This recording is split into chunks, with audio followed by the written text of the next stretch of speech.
শামসুল হক ফরিদপুরি রহমতুল্লাহি আলাইহি বলতেন, হে মুসলমান শুনো, তুমি দুনিয়ার সব কিছু পেয়েছো, টাকা পয়সা পাইছো, গাড়ির মালিক হইছো, বাড়ির মালিক হইছো,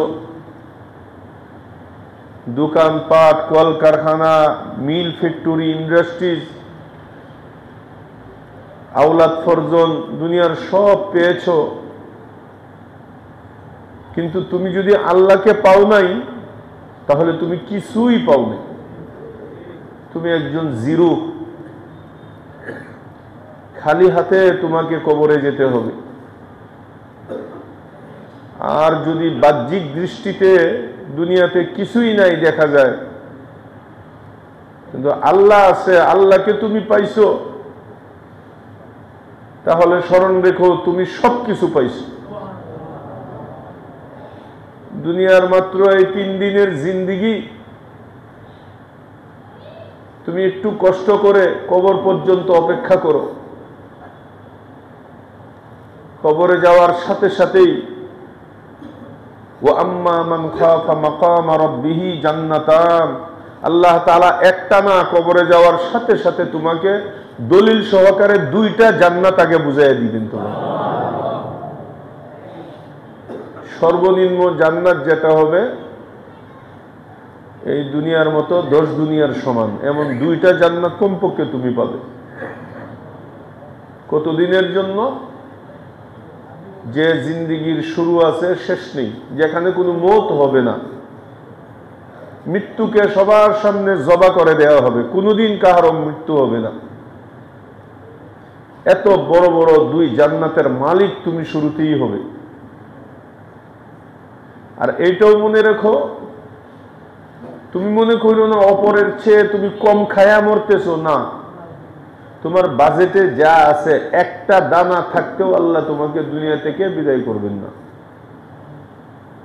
দেখো না তুমি কত বড় লোক, টাকাওয়ালা, গাড়িওয়ালা, বাড়িওয়ালা, কিন্তু খাইতে পারে না, তার কপালে নেই, ডাক্তার নিষেধ করে দিয়েছে, খাওয়া যাবে না, মুরগ খাওয়া যাবে না, গরু খাওয়া যাবে না, লাল গোশত কোনোটাই খাওয়া যাবে না, তৈলাক্ত মাছ খাওয়া যাবে না, অমুক শাক তমুক শাক খাওয়া যাবে না, ওইগুলোর মধ্যে অ্যালার্জি, অমুক তরকারি তমুক তরকারি খাওয়া যাবে না, ওইগুলোর মধ্যে মারাত্মক ক্ষতি।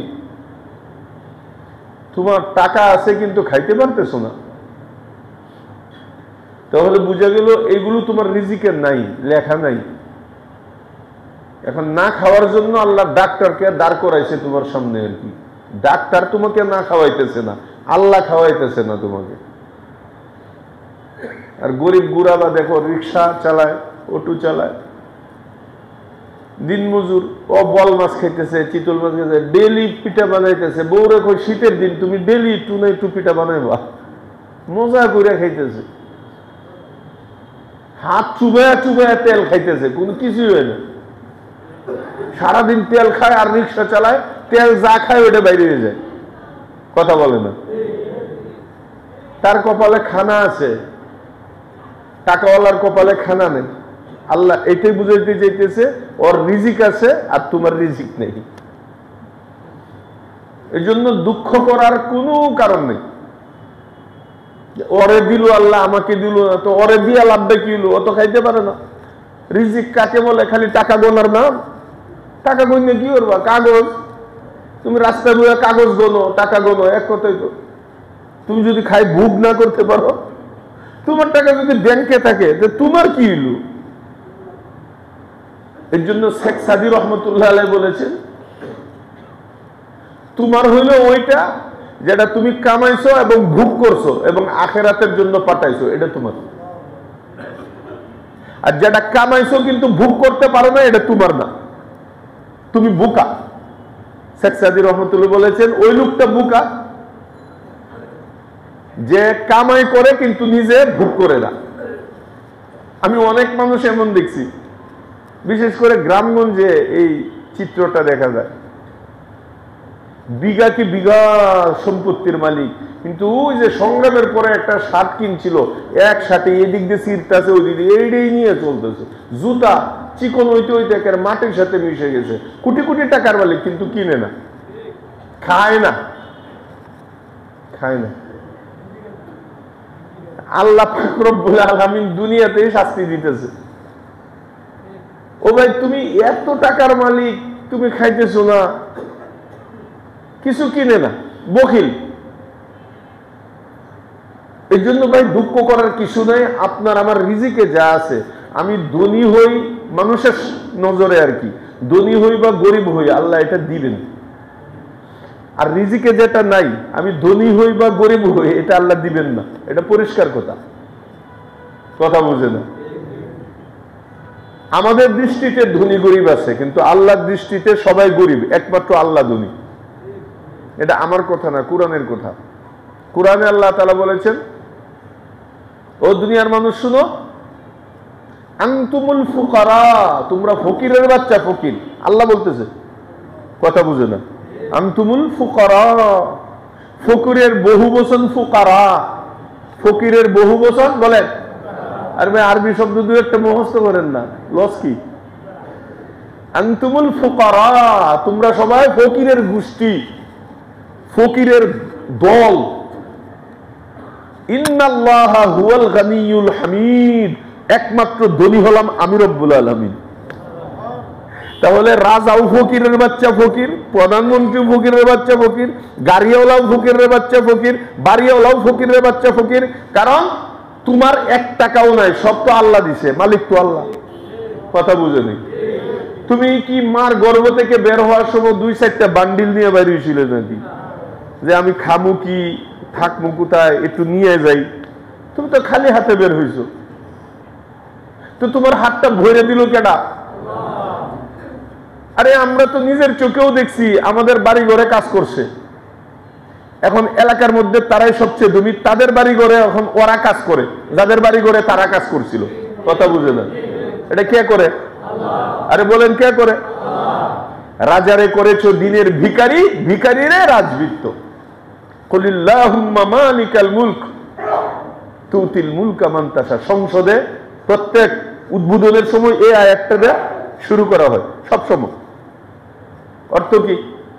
কুলিল্লাহুম্মা, কুল, নবী আপনি একটু জানায় দেন এই রাজা বাদশাহ চেয়ারওয়ালাদেরকে, চেয়ারম্যান, মেম্বার, মন্ত্রী, এমপি, যারা নাকি গর্ব করতেছে, যে গর্ব করার কিছুই নাই। মালিকাল মুলক, এই পুরা দুনিয়ার রাজত্ব আল্লাহ তাআলা। বুঝেই নেই কথাটা? তুমি 3 দিনের লেগে হয়তো চেয়ার পাইছো, যে কোনো ভাবেই হোক, কিন্তু এটা মনে রাখতে হবে, মালিকুল মুলক, রাজত্বের মালিক আল্লাহ তাআলা। তোমার চেয়ারও মালিক আল্লাহ, তোমার সবকিছুর মালিক কে? আল্লাহ।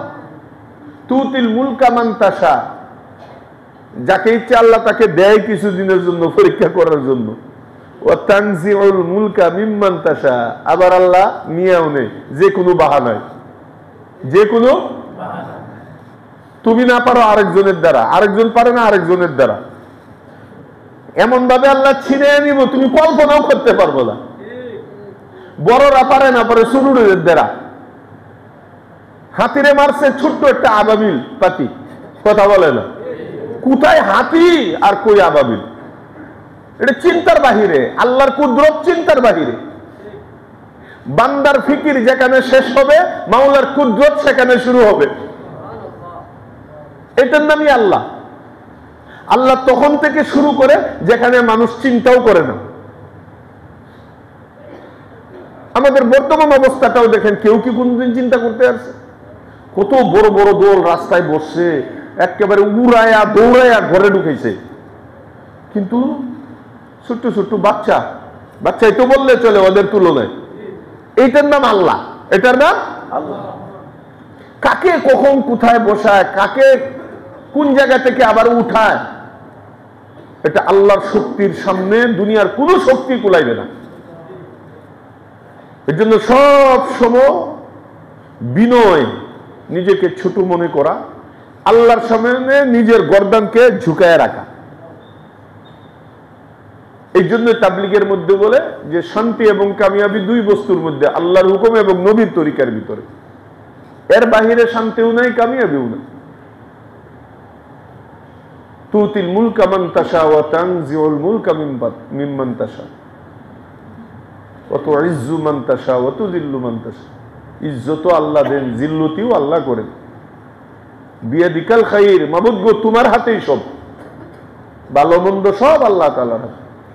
ইন্নাকা আলা কুল্লি শাইইন কাদির, এটা বলতে হবে, নিশ্চয়ই তুমি সব জিনিসের উপর ক্ষমতাধর, আমাদের কোনো ক্ষমতা নেই। এটা দিলে বিশ্বাস করতে হবে আর মুখে স্বীকার করতে হবে। এই দুই জিনিসের নাম হইল ঈমান। ঈমান কার নাম ভাই? দুই জিনিসের সমন্বয়ের নাম। দিলে বিশ্বাস করা, অন্তরে বিশ্বাস করা, আর মুখ দিয়া স্বীকার করা। বলেন, দিল দিয়া কি করা? বিশ্বাস করা, আর মুখ দিয়া স্বীকার করা। কেন এই দুইটার নাম ঈমান? কারণ অনেকে দিলের মধ্যে শয়তানি, মুখে স্বীকার করে, ও হুজুর আপনারা আগে চলেন, আপনাদের সাথে আমরা আছি, যাওয়ার পরে বাইর করে দেখ, ওই হুজুরের বাইর করে দিছি, এবার মুকুট দেখাইব। এটা মুনাফিক। কথা বলে না কেন? এই জন্য ঈমান এক জিনিসের নাম না, শুধু মুখে বলার নাম না। ও আল্লাহ বিশ্বাস করি, আমরা খুব মহব্বত করি, আলেম মহব্বত করি, হুজুর মহব্বত করি, মসজিদ মহব্বত করি, মক্কা মদিনা মহব্বত করি, অথচ ভিতরে শয়তানি। এটাকে বলে মুনাফিক। কি বলে? এই জন্য ঈমান দুই জিনিসের সমন্বয়ের নাম। শুধু মুখে কালিমা পড়লে হবে না। সংগ্রামের সময় হিন্দুরাও কালিমা পড়ছে মায়ের থেকে বাঁচার জন্য। কথা বলে না? মুরব্বীরা বলেন। পাকিস্তানিরা ধরতো, তুমি কোন হো, তুমি কেডা বলো? কই মাই মুসলমান হো। আমি ভাই মুসলমান, কালিমা কहो, লা ইলাহা ইল্লাল্লাহ। হিন্দু, লা ইলাহা ইল্লাল্লাহু মুহাম্মাদুর রাসূলুল্লাহ, আশহাদু আল্লা ইলাহা ইল্লাল্লাহ ওয়া আশহাদু আন্না মুহাম্মাদ। কালিমা মুজমাল মুফাসাল সব গড়গড় করে বলে। অথচ তাহলে হ্যাঁ তো মুসলমান হইল না ভাই। কেন? এটা দিল থেকে বলে নাই, শুধু মুখ থেকে বলছে। এই জন্য ঈমান কয় জিনিসের সমন্বয়ের নাম বলেন তো? দিল দিয়ে বিশ্বাস করা, মুখ দিয়ে স্বীকার করা। তাসদীক বিল জিনান, ইকরার বিল লিসান। মনে ইয়াকিন করা, মুখ দিয়ে স্বীকার করা, আর একটা হলো আমল বিল আরকান, এটাকে বাস্তবে আমলে পরিণত করা, রূপ দেওয়া। তো এই জন্য মুআজ্জাজ হাজিরিন, কয়েক জুমা ধরে এইখানে আল্লাহ পাক রব্বুল আলামিনের সেই রশির কথা আলোচনা হইতেছিল, যে জান্নাতে যেতে হলে মাত্র একটাই রাস্তা, দ্বিতীয় কোনো দুনিয়াতে রাস্তা আল্লাহ রাখেই নেই। দ্বিতীয় কোনো রাস্তা নেই, একটা রাস্তা জান্নাতে যাওয়ার জন্য। কয়টা রাস্তা? বলেন কয়টা রাস্তা? সেটা হলো ওয়াতাসিমু বিহাবলিল্লাহ, আল্লাহর রুজ্জুকে আঁকড়িয়ে ধরা, আল্লাহর রশিকে। এটা কয়েক জুমা ধরে শুনতেছেন। আর রশিটার নাম কি? কুরআন শরীফ। মাশাআল্লাহ, এই তো মনে আছে। যে যত আমরা কুরআনকে আঁকড়িয়ে ধরব, আল্লাহ বলেন এই রশির এক মাথায় আমি আল্লাহ ধরে রাখছি। সুবহানাল্লাহ বল। আর নিচে দিয়ে তোমরা ধরে রাখবা মজবুত করে। যে যত মজবুত করে ধরবা, আমি সেকেন্ডের মধ্যে, পলকের মধ্যে তোমাদেরকে টান দিয়া সেই আরশে আজিমের উপরে, সিদরাতুল মুনতাহার উপরে, ইনদা সিদরাতিল মুনতাহা ইনদাহা জান্নাতুল মাওয়া, তোমাদের বাবার বাড়ি জান্নাতের বাড়িতে তোমাকে পৌঁছায় দেব। पकड़ना तेरा काम है और जन्नत तक पहुंचाना मेरा काम है।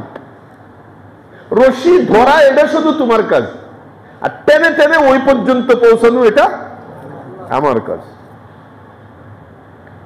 তো আমাদের মধ্যে অনেকে আছি ভাই, এই রশির মধ্যেই সমস্যা।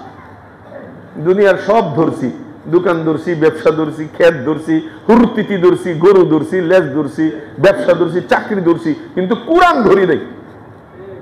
ওদের ব্যাপারে রাসূল হাসরের মাঠে নালিশ করবে, ওয়াকালার রাসূল ইয়া রাব্বি ইন্না কওমি ইত্তাখাযু হাযাল কুরআন মাহজুরা।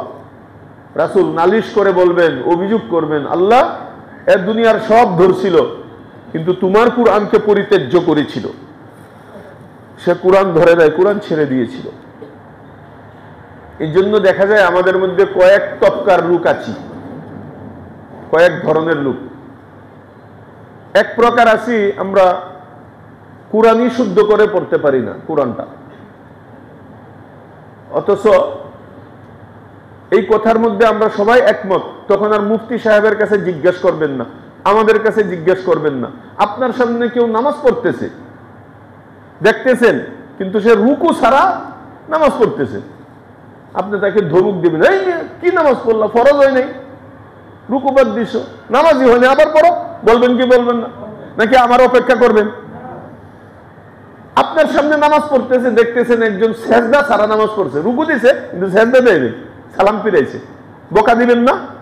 তাই না? কি শিখলা জীবন ভরা, এখন দম করে নামাজটা পড়তে পারো না, তোমার নামাজ হয় নাই, আবার নামাজ পড়ো কেন?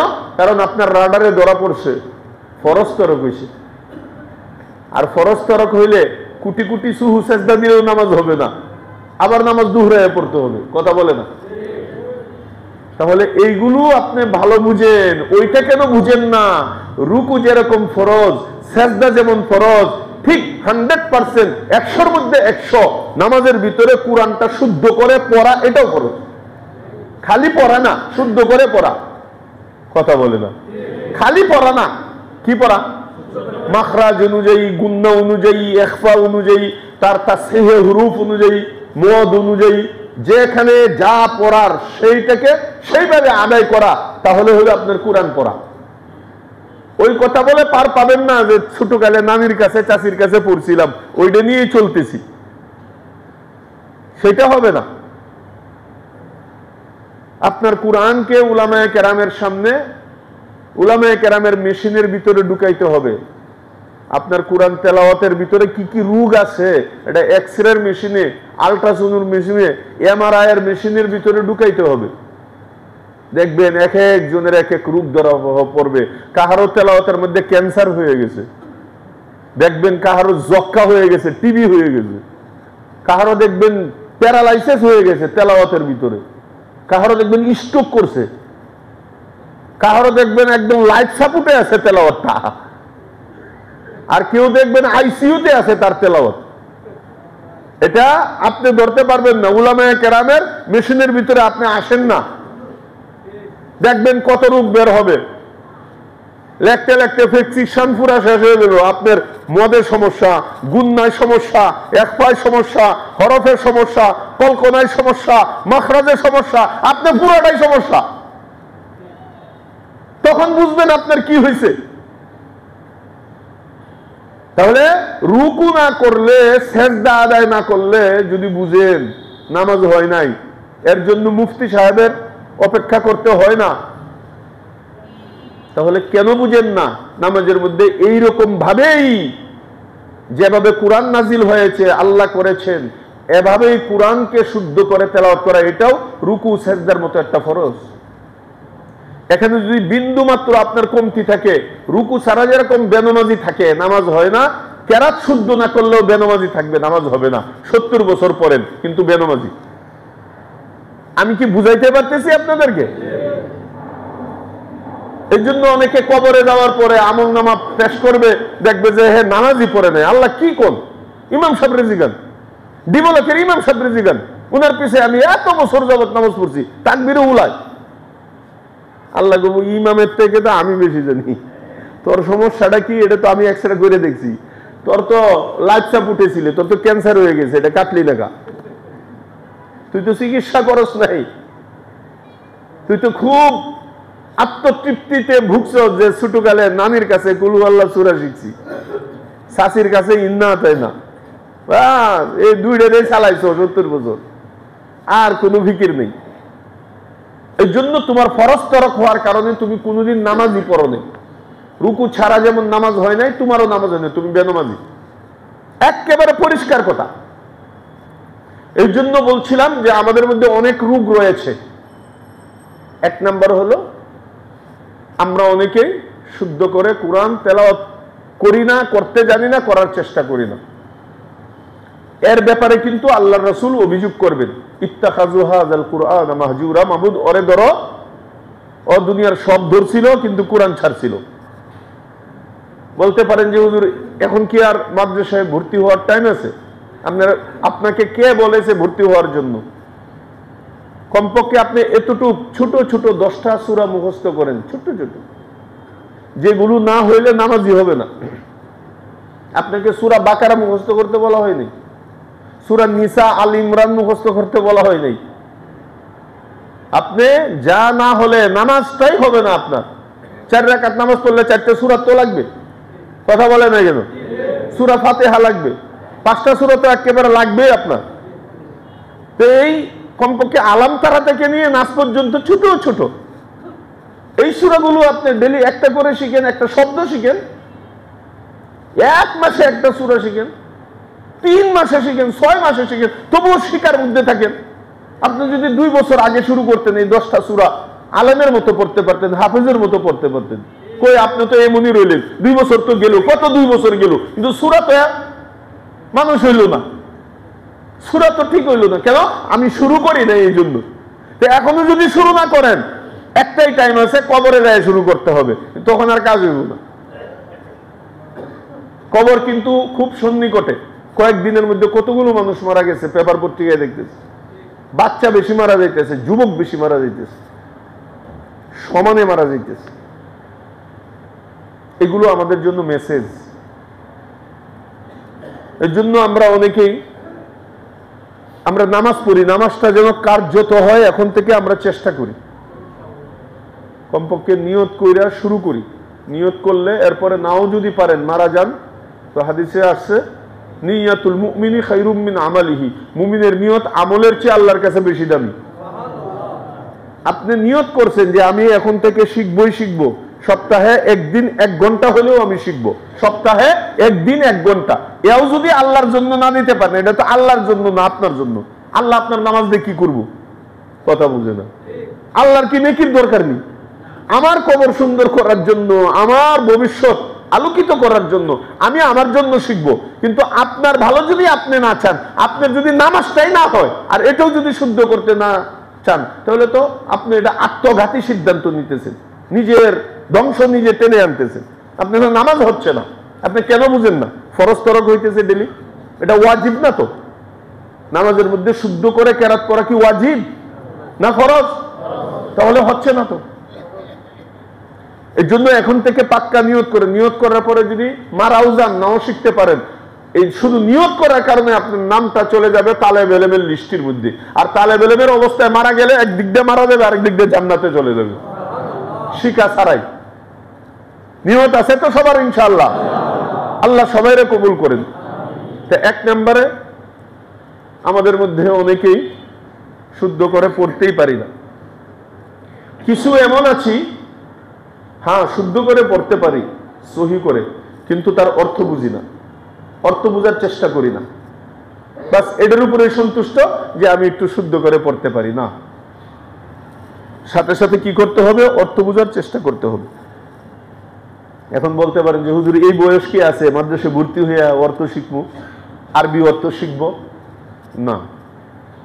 আল্লাহ তাআলা কোরআনে বলেছেন ওয়ালাকাদ ইয়াসসারনাল কুরআনা লিযিকরি, পৃথিবীর মধ্যে সবচেয়ে সহজ করেছি আমি কোরআনকে। সমস্ত ভাষার চেয়ে সবচেয়ে সহজ ভাষা হলো কি? আরবি ভাষা, কোরআন। আর আমরা শুরু করি না বিধায় এটা কঠিন লাগে। দেখেন কত সহজ। আপনি প্রতিদিন যদি 1 ওয়াক্ত নামাজের পরে 1 সেকেন্ড টাইম দেয়, 1 মিনিট না, 1 সেকেন্ড, 1 সেকেন্ড বলতেও তো অনেক টাইম দরকার, 1.5 সেকেন্ড চলে যায়। কিভাবে? আপনি ফজরের পরে নামাজ পড়ার পরে ইমাম সাহেব বললেন যে হুজুর আলহামদু অর্থ কি? হুজুর বললো আলহামদু মানে সমস্ত প্রশংসা। আপনি 1 সেকেন্ডে শুই নিয়ে চলে গেলেন যে ঠিক আছে আর লাগবে না, আলহামদু মানে সমস্ত প্রশংসা, আলহামদু মানে সমস্ত প্রশংসা হয়ে গেল আপনার।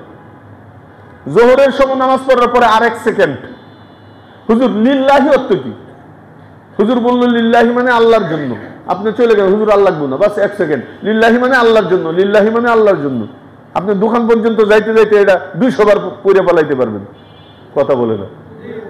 আসরের সময় আসলেন, নামাজের পরে আর 1 সেকেন্ড, হুজুর রব্বি অর্থ কি? হুজুর বললো রব্বি মানে পালন কর্তা, পরওয়ারদিগার। বাস হুজুর আর লাগবে না, 1 সেকেন্ড, রব্বি মানে পালন কর্তা, রব্বি মানে পালন, যান আপনি দোকানে চলে যান। আলামিন মাগরিবের সময় এসে জিজ্ঞেস করলেন হুজুর আলামিন অর্থ কি? হুজুর বলল আলামিন মানে বিশ্ব ভূমণ্ডল, পুরা পৃথিবী। এখন ফজরে আলহামদুলিল্লাহ, জোহরের মধ্যে লিল্লাহ, আসরের মধ্যে রব্বি, মাগরিবের সময় আলামিন শিখছেন, এসার সময় আইসা এই 4টা শব্দের সবক দেন হুজুরে। হুজুর আমি 4 সেকেন্ড আপনার সময় একটু নষ্ট করবো, সারাদিন যে আমি শিখছি এটা একটু শুনেন।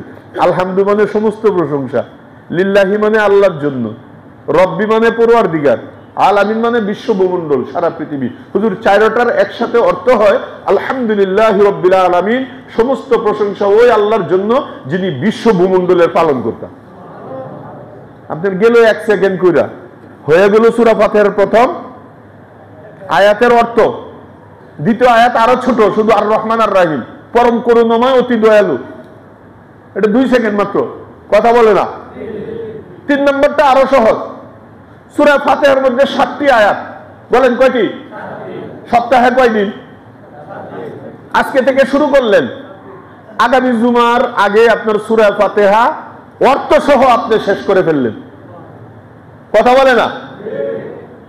অনেক টাইম লাগবে, মাদ্রাসায় ভর্তি হইতে হবে, ফর্ম ফিল আপ করতে হবে, ঘন্টা ঘন্টা সময় ব্যয় করতে হবে, ইচ্ছা লাগবে। কি লাগবে? ইচ্ছা। মাত্র 1 সেকেন্ড, 1 সেকেন্ড। 1 সপ্তাহে আপনার 1 সূরা হয়ে গেল, পরে আরেকটা সূরা ধরলেন, নাস ধরলেন, ফালাক ধরলেন, ইন্নাতানু ধরলেন, কুল হুয়াল্লাহু, এটা আরো ছোট ছোট সূরা। ও ভাই, একটা বছর যদি খালি 1 সেকেন্ড করে টাইম দেন, 1 বছর কত করে বলেন? 1 ওয়াক্ত নামাজের পরে 1 সেকেন্ড, একটা বছর এমন যদি করেন, তাহলে আমার একটু সমস্যা হয়ে যাবো আগামী বছর। কমিটিরে বলবো হুজুর এই খতিব বাদ দেন, জুমা এখন থেকে আমরা পড়াবো, তাফসির এখন থেকে আমরা করবো। আমরা কি কম জানি নাকি? 1 বছরে হুজুর 15 পারা হয়ে গেছে তাফসির, সুবহানাল্লাহ বলেন। আচ্ছা বলেন, এটা সম্ভব কি সম্ভব না? অথচ আপনার 1 ওয়াক্ত নামাজের পর সময় গেল কতটুকু? 1 সেকেন্ড। খালি হুজুরের একটা শব্দ জিজ্ঞেস হল, হুজুর কুল অর্থ কি? বলুন হে নবী, বাস চলে গেলেন। বলুন হেন আউযু অর্থ কি? আরেক ওয়াক্ত নামাজের মধ্যে আমি আশ্রয় চাচ্ছি, চলে গেলেন। রব্বি অর্থ কি? পালন করতাম। নাস অর্থ কি? মানুষ। কুল আউযু বিরাব্বিন নাস, বুঝেই নাই কথাটা। 1 সেকেন্ড করে আরেকটা শুরু হয়ে গেল। কত সহজ। আল্লাহ যেখানে বলেছেন ওয়ালাকাদ ইয়াসসারনাল কুরআনা লিযিকর, আমি কোরআনকে তোমরা নসিহত গ্রহণ করার জন্য, উপদেশ গ্রহণ করার জন্য আমি সহজ করে দিয়েছি। তা আল্লাহ যেখানে সহজ করছে, এটা দুনিয়ার মধ্যে সবচেয়ে বেশি সহজ হবে। এখন আমি যে আইটেমটা বললাম, সিস্টেমটা বললাম, বলেন তো কঠিন না সহজ? খালি সহজ না, অনেক সহজ, অনেক সহজ। এই জন্য আমরা অনেকেই কোরআন তেলাওয়াত পারি না, আবার অনেকেই পারি কিন্তু অর্থ জানি না। এখন এই প্রশ্নের উত্তর তো গেল যে হুজুর অর্থ কেমনে শিখবো, মাদ্রাসায় কি ভর্তি হওয়ার টাইম আছে? এই প্রশ্ন কি আর করা যাবে? সিস্টেম বলে দিলাম না, সহজ হয়ে গেল। 3 নম্বরে, অনেকে আবার অর্থ জানে কিন্তু আমল করে না। পণ্ডিত অনেকে অর্থ জানে, আমল করে না। আমারে অনেক সময় অনেকে হেদায়েত করে, হুজুর এমনে বয়ান করবেন, হেমনে বয়ান করবেন, এই ওয়াজটা করবো। ওরে বাবারে, বোঝা যায় আমার দাদা উস্তাদ, আমার এই গায়। কিন্তু তার লেবাস টেবাস দেখলে বোঝা যায় আল্লাহ, কিচ্ছু নাই, নবীর আদর্শ নাই, সুন্নত নাই। কিন্তু খতিব সাহেব রে ডিরেকশন দিতেছে। হ্যাঁ, আমরা দেশ বিদেশ থেকে লেখাপড়ে করে আইলাম, দেওবন্দ থেকে লেখাপড়া করলাম, মুফতি হইলাম ভারতে, ভারতের বড় ইউনিভার্সিটিতে পড়াইলাম, আর এখন শিখতে হইতেছে ডিবলকে। আমরা এমনে কইবেন, হেমনে কইবেন, এগুলা মিজাজটা যে কেমন হয়, দাঁতে কামড় দিয়ে খালি হজম করি, আমরা রে শিখাই। এমন আছে অনেক বিশাল বড় পণ্ডিতই জাহের করে। কি জাহের করে? পণ্ডিত। তুমি তোমারটা আগে শিখাও, পরে হুজুররা শিখাও। হুজুররা তোমার শিখাইতে হইব না, হুজুররা শিখে আয়া বসছে এই জায়গার মধ্যে। কথা বুঝে না কেন? একদিন একজনের ধরছে, কয় হুজুর অমুক সূরা থেকে শুরু করেন, কোরআনের আমি অনেক তাফসীর পড়ছি, বেড়াগিরি দেখাইতেছে। আমার আটকায় কমপক্ষে 15টা মিনিট, জুমার পরে এমনি আমার টায়ার্ড লাগে। ওইখানে আটকে যাইতেও দিতেছে না। হ্যাঁ আমার খালি হেদায়েত করতেছে। মিজাজটা এমন খারাপ হয়েছে, আমি বলছি যে আচ্ছা উপরে আসেন, না হুজুর আটটু শুনেন, আটটু এনে দূরে রাখে। হ্যাঁ আমার হেদায়েত করবো, অথচ দেখি যে দাড়ি নাই, মুছ নাই, কিচ্ছু নেই। কয়েক সপ্তাহ আগে যে হাদিসই হোক, আহলে হাদিসটা আমি বলতেছি যে একটা কমন সেন্স তো আছে। একটা লোক খুতবা দিয়ে নামতেছে, তুমি তারা হিগাইতেছো হ্যাঁ কেমনি বয়ান দিবে। তো এই বেটা গুড়ার গাছ খাইতে আইছে এই পর্যন্ত। তুমি তোমারটা নিয়ে থাকো, উলামায়ে কেরামকে শিখতে আইসো না, তুমি শিখো আগে। আগে তুমি নবীর আদর্শ অনুযায়ী চলো, পুরা 100% সুন্নতের উপরে আসো, এরপরে আলেম উলামাদের কাছে আইসো। এরা মনে করে হুজুরের কাছে এডি করলে আমার বড় হুজুর মনে করবো হুজুরে। এটি হচ্ছে মূর্খের পরিচয়, মূর্খতার পরিচয়। অথচ যদি বলি একটা সূরা ফাতিহাটা বলেন, দেখবেন এক্সের মধ্যে একেবারে দেখবেন আইসিইউতের মধ্যে রাখতে হবে তার সূরা, এইগুলোর খবর নেই। তো এই জন্য অনেকে বলতেছিলাম যে পরে, কিন্তু অনেকে স্টাডি করে ঠিকই, অর্থ জানে কিন্তু আমল নাই। আমল থাকলে তো তোমার নবীর সুন্নত কোথায় গেল? নবীর আদর্শ তোমার মধ্যে নাই কেন? এটা কোথায়, কোন কোরআনে আছে এরকম ভাবে চলা? সুদি লেনদেন করে, ঘুষের লেনদেন করতেছে, আর আইসে আমাদেরকে হেদায়েত করে। হ্যাঁ নিজে সুদ খায়, ঘুষ খায়, মানুষের কাছ থেকে টাকা নেয়, আর এনে হুজুররা রেখে গায়। এই জন্য বলছিলাম একদল লোক আছে কোরআনও শুদ্ধ আছে, আবার অর্থও জানে কিন্তু আমল করে না। আবার অনেকে আছে আমলও করে কিন্তু নিজে আমল করে, অন্যের কাছে পৌঁছায় না। 4 তবকা হয়ে গেল। কয় তবকা ভাই? 4 ধরনের লোক হয়ে গেল। একটা হলো বিশাল বড় এক তবকা, যারা নিজেরাই শুদ্ধ করে কি করতে পারে না, কোরআন তেলাওয়াত করতে পারে না। 2 নম্বর তেলাওয়াত করতে পারে কিন্তু অর্থ জানে না। 3 নম্বর অর্থ জানে কিন্তু আমল করে না। 4 নম্বর আমল করে কিন্তু অন্যের কাছে দাওয়াত দেয় না, এই কোরআনের প্রচার প্রসার করে না, তাবলীগ করে না। এই জন্য কোরআনের হক হইল 3টি। বলেন তো কোরআনের হক কয়টি? 3টি। 1 নম্বরে হলো তাজিমে কোরআন, 2 নম্বর হলো তালিমে কোরআন, 3 নম্বর হলো তাজিমে হামিলিনে কোরআন। আরবিতে বলছি, বুঝেন নাই, বাংলা কই? কোরআনের 3টি হক। বলেন কোরআনের কয়টি হক? 1 নম্বর হলো তাজিমে কোরআন, কোরআনের ইজ্জত করা, কোরআনকে সম্মান করা, এটা কোরআনের হক। এটা আপনার কাছে কোরআন পায়, আপনি তাকে সম্মান করতে হবে। অনেকের ঘরের মধ্যে দেখবেন ওই সংগ্রামের পরে যে একটা কোরআন শরীফ মার কাপড় দিয়া, শাশির কাপড় দিয়া, নানির কাপড় দিয়ে পেছায়া তক্তার কোনায় যে রাখছে, ময়লা জমতে জমতে 4 ইঞ্চি উঁচা হয়ে গেছে, মোটা হয়ে গেছে। অনেকের ঘরে দেখবেন উপরে কোনার মধ্যে কোরআন পুরান হইতে হইতে পাতাগুলো হলুদ হয়ে গেছে, ছিঁড়ে ছিঁড়ে খুশে খুশে পড়তেছে। অনেকের ঘরের মধ্যে দেখবেন কোরআনের ভিতরে উই পোকা, তেলা পোকা বাসা বাঁধছে, কোনো খোঁজ খবর নেই, এই কোরআনের কোনো যত্নও নেয় না, তার কোনো ইজ্জতও করে না। আছে না নাই এরকম? বলেন। এদের ব্যাপারে আল্লাহর রাসূল অভিযোগ করবেন হাসরের মাঠে, ইত্তাখাযু হাযাল কুরআন মাহজুরা। আল্লাহ এদেরকে ধরেন, আপনার কালামকে তারা ইজ্জত করে নাই, আজকে হাসরের মাঠে আপনি তাদেরকে ইজ্জত করেন না। নবী বলবে। আচ্ছা, নবী যদি কারো বিরুদ্ধে অভিযোগ করে যে নবীর সুপারিশ ছাড়া কোন নবীরাও পর্যন্ত জান্নাতে যাইতে পারবে না, তাহলে যার বিরুদ্ধে নবী অভিযোগ করবে এই লোকটারে তার কোন বাবায় জান্নাতে নিয়ে যাবে? উপায় আছে কোন জান্নাতে যাওয়ার? এই জন্য 1 নম্বর কাজ কি করতে হবে? কোরআনকে ইজ্জত করতে হবে। আজকেই যায় বাসায় দেখবেন যদি এই ধরনের পুরান কোরআন থাকে, সিরা ফাটা কোরআন থাকে, এরপরে একদম ইয়ে হয়ে গেছে, অচল হয়ে গেছে, পৃষ্ঠা দুললেই ছিঁড়ে যায়, অনেক বছর হতে হলে আপনার আশেপাশের যে ইমাম সাহেব আছে, আলেম আছেন, তার কাছে পরামর্শ করবেন এই কোরআনটা কি করবেন। উনি যা বলবেন এটা কইরা পরে একটা নতুন কোরআন আইনা এরপরে তেলাওয়াত করবেন, সুন্দর একটা গিলাপ লাগাইবেন, প্রতিদিন এটাকে মুছবেন, চুমা দিবেন, কপালে লাগাইবেন, বুকে লাগাইবেন। আর এমনি পড়া নাও যদি পারেন, কোরআনের ইজ্জত করেন, ইজ্জতের কারণে আল্লাহ তাআলা আপনাকে মাফ করে দিতে পারে। একটা মূর্খ লোক মারা গেছে,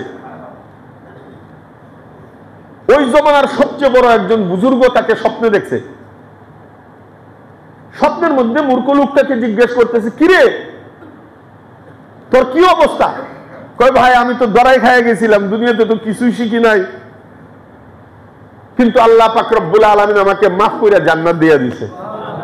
আরে তুই মূর্খ, কিচ্ছু জানোস না, মক্তবেও যাস নাই, স্কুল কলেজে তো প্রশ্নই আসে না, তোরে আল্লাহ কোন কারণে মাফ করছে? একটা ওয়াজের মধ্যে শুনছিলাম হুজুরের কাছে যে তাজিমে কোরআন, যে কোরআনের ইজ্জত করবে আল্লাহ তাকে ইজ্জত করবে, কোরআনকে ভালোবাসা। হুজুরের মুখে শুনেছি কোরআন নাকি আমার মাওলার কালাম। এটা শোনার পরে আমার কলেজের মধ্যে দাগ কাটছে। আমি সেই দিন থেকে কোরআন তো জানি না, আলিফ বাও জানি না, কিন্তু ঘুমানোর আগে প্রতিদিন আমি আমার মাওলার কালামটা উপর থেকে নামাইয়া পরিষ্কার কইরা আমি চুমু দিতাম, চোখে লাগাইতাম, কপালে লাগাইতাম, মাথায় লাগাইতাম, বুকের মধ্যে বসে দিতাম, আর সামনে রাইখা বলতাম হাযা কালামু রব্বি, হাযা কালামু রব্বি। এটা আমার মাওলার চিঠি, এটা আমার মাওলার পত্র, এটা আমার মাওলার কালাম। মাওলা যা বলেছে সব সত্য বলেছে। এই কোরআনের মহব্বতে আমি আমার চোখ থেকে পানি ঝরাইতাম যে আমার মাওলা কি বলেছে আমি তো বুঝি না, আমি পড়তেও পারি না, আমি জানি না, কিন্তু আমার মাওলা যা বলেছে সত্য বলেছে। এই কোরআনের মহব্বতে কোরআনকে আমি সিনায় লাগাইতাম। আমি কবরে আসার পরে আল্লাহ বলতেছে তুই আমার কালামকে মহব্বত করেছিলে, কোরআনকে সম্মান করেছিলে, আজকে তোকে সম্মানিত করব, আজকে তোকে আমি মহব্বত করে জিন্দেগীর গুনাহ মাফ করে তোকে জান্নাত দিয়ে দিব। দেখছেন, এর জন্য কোরআনের হক হইল তিনটি। এক নম্বর হইল কি? তাজিমে কোরআন, কোরআনের ইজ্জত করা, কোরআনের সম্মান করা। আর দ্বিতীয় নম্বর হলো তালিমে কোরআন, কোরআন শিখা। এর কথা তো আগেই বললাম। যত ব্যস্ততা থাক, আপনার কবরের জন্য এখন থেকে একটু প্রস্তুতি নিতে হবে ভাই। সময় কিন্তু শেষ, ওয়ার্নিং কিন্তু বাঁচতেছে। আপনার আমার অনেকের বিকাল বেলা, হায়াতের বিকাল, কাহারো মাগরিব, কাহারো আসর, জহুর তো অনেকেরই পার হয়ে গেছে। আমাদের যাদের একটা দুইটা দাড়ি সাদা হয়েছে মনে করবেন আসরের টাইম শেষ, মাগরিব ডাকতেছে। যেই মুহূর্তে সূর্য অস্ত যাবে আপনার আমার, আর কিন্তু এই সূর্য দেখা মিলবে না। লিকুল্লি উম্মাতিন আজাল ফাইযা জাআ আজালুহুম লা ইস্তাখিরুনা সাআতান ওয়া লা ইস্তাকদিমুন। পুরা দুনিয়ার মায়া মোহাব্বত, গাড়ি বাড়ি সব ছাইরা কবরে চলে যেতে হবে। এর জন্য আমরা পাক্কা নিয়ত করি তালিমে কোরআন। আজকে আমরা চীন দেশে যাব, চাইনা ভাষা শিখতেছি, চিংচুং জিংজুং, দুনিয়ার সব পেসপুস ভাষা, ওইটা শিখে বেলাইতেছে। এরপরে জাপানি ভাষা শিখতেছে, ইটালি ভাষা শিখতেছে, আমেরিকা লন্ডন যাবে, ইংলিশ ভাষা শিখতেছে, অস্ট্রেলিয়ান ভাষা শিখতেছে, ফ্রান্সিস ভাষা শিখতেছে। কত কঠিন কঠিন জিনিস। আর গর্বও করতেছে, কই দেখেন উল্টা ভাই আমি ইংলিশ পড়তে পারি, উল্টা ভাই একেবারে। অথচ আল্লাহর কালাম সে সূরাগুলো শুদ্ধ করে পড়তে পারে না। এটা তো একটা আফসোস। কিমতে হার চিজের দামি কে কিস, কিমতে খুদরা না দামি আহমকিস। এর জন্য আমরা এখন থেকে পাক্কা নিয়ত করি যে আমার কবরে কিন্তু আর কেউ যাবে না, আমার কবরে আমাকেই যেতে হবে। আমার কবরের অন্ধকার আমাকে আলোকিত করতে হবে আমলের মাধ্যমে। দুনিয়ার কোনো লাইট, ইলেকট্রিসিটি, কোনো এইগুলোর দ্বারা আলো হবে না। একমাত্র কবর আলোকিত করার রাস্তা হলো কোরআন। কোরআন আপনার আমার সাথে থাকবে, এই অন্ধকার আলোকিত করবে। এর জন্য দ্বিতীয় নম্বর কোরআনের হক হলো কি? তালিমে কোরআন। 3 নম্বর হকটা এখন বলে শেষ করতে পারবো না, এটা লম্বা এবং খুব গুরুত্বপূর্ণ। আল্লাহ যদি তৌফিক দান করেন আগামী জুমায় আলোচনা হবে। আমরা কমপক্ষে এই 2টা জিনিস, কোরআনের যে 3টি হক তার মধ্যে 2টি আলোচনা করলাম। 1 নম্বর হলো কোরআনের ইজ্জত করা, কোরআনকে মহব্বত করা, কোরআনকে সম্মান করা, করবো তো ইনশাআল্লাহ। 2 নম্বর হলো তালিমে কোরআন, কোরআন শিখার ব্যবস্থা করা। আল্লাহ তাআলা আমাদের সকলকে কোরআনের মহব্বত নিয়ে, কোরআনের আজমত নিয়ে সারা জিন্দেগি চলার তৌফিক দান করেন, আর কোরআনের মহব্বত নিয়ে কবরে যাওয়ার তৌফিক দান করেন। আমিন। ওয়া আখিরু দাওয়ানা আলহামদুলিল্লাহি রাব্বিল আলামিন।